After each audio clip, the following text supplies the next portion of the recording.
अब धुंधकारी जो प्रेत जो वास कराया गया था, वो एक से दूसरे, दूसरे से तीसरी, चौथे पे आया।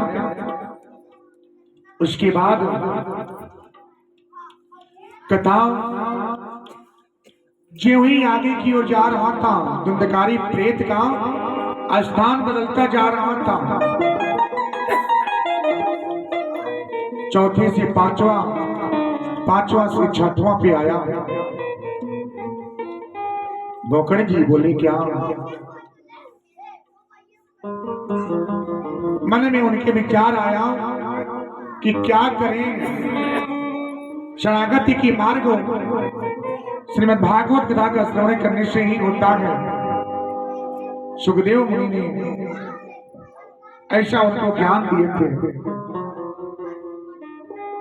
यही एक रास्ता था, यही एक जगह था जो अपने भाई को प्रेत योनि से छुटकारा दिलाने का एक मार्ग। भाई हो तो गोकर्ण की जैसे, धुंधकारी मत बनिए। भाई हो तो गोकर्ण की जैसे बनना है, तो गोकर्ण की जैसे बनिए, जिन्होंने अपने भाई की शरणागति के लिए कितने संघर्ष, कितना कष्ट को उठाया है।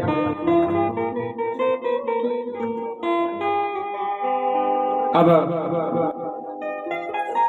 एक तरफ से दर्द भरी निगाहें ढूंढ रही है क्या कि शरणागति की मार्ग हो।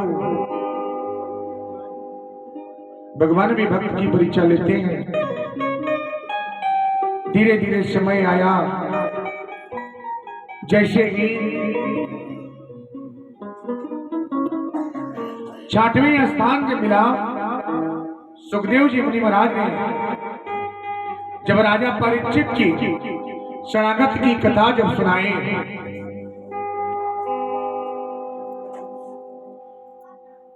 शरणागत की जब कथा सुनाए, तो बांस के जो 7 पूर्ण जो स्थान दिया गया था,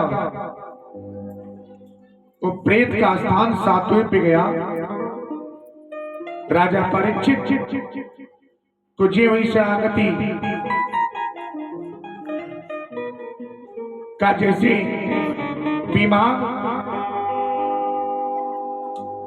आया था, उसी से राजा परीक्षित की प्राण जो थी बीमारी के द्वारा स्वर्गधाम की यात्रा पे गया था। जब वही कथा प्रसंग जब आया,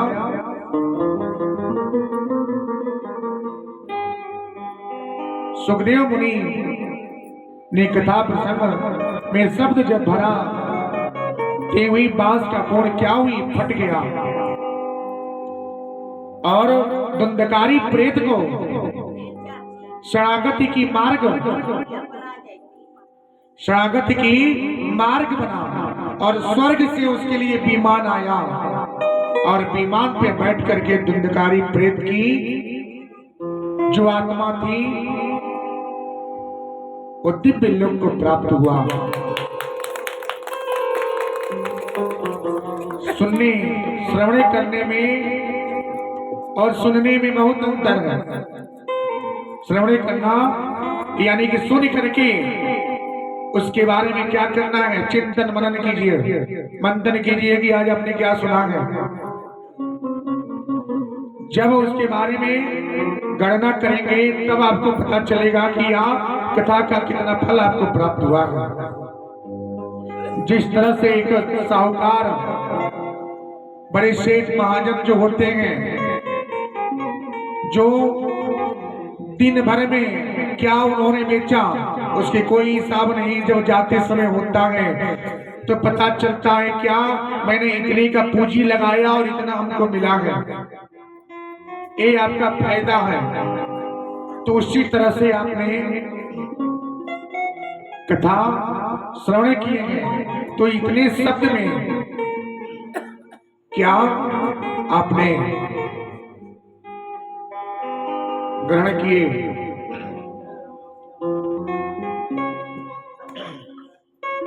क्या आपने ग्रहण किया, कितना आपने उसमें पाया। यही है भागवत कथा, जो सुनने से नहीं श्रवण करने से शरणागति की मार्ग होता है। धुंधकारी प्रेत को स्वर्ग से विमान आया और विमान पर बैठ करके प्रेत ने दिव्य लोक को प्रस्थान किया। बोले वृंदावन बिहारी लाल की जय। तो ऐसे ही सुनना है कि अंत समय में जब आप पहुंचे, जब प्राण जब निकले ना, तो स्वर्ग से विमान आए, आपको कोई कष्ट ना हो और विमान के द्वारा ही शरणागति की मार्ग हो।